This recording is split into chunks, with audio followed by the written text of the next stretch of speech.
अंबर कहती है outside India, India के बाहर, भारत के बाहर। Where else can neem be found, और कहाँ पर नीम मिल सकता है?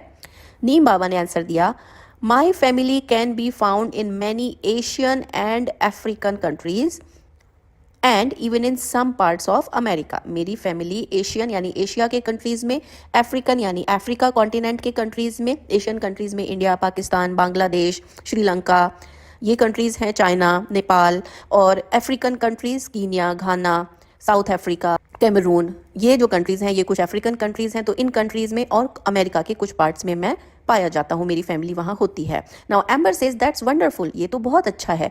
Who gave you your name, आपको ये नाम कैसे मिला? Now Neem Baba says, the story of my name is thought provoking.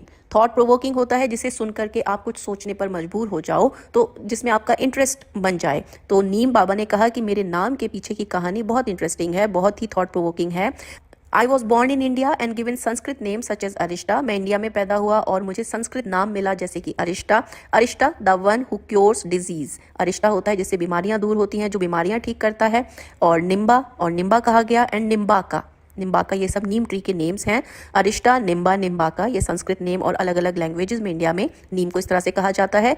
The name Neem is given by the Iranians. तो नीम नाम कहाँ से आया है? नीम ईरानियंस का दिया हुआ नाम है। एम्बर काफ़ी सरप्राइज होती है ये सुन के, क्योंकि हम अपने डेली लाइफ में नीम को नीम का पेड़ ही बोलते हैं। हम ये शायद सोच भी नहीं सकते कि नीम का ये नाम ईरानियन है। तो ऐसा ही सेम एम्बर को लगा।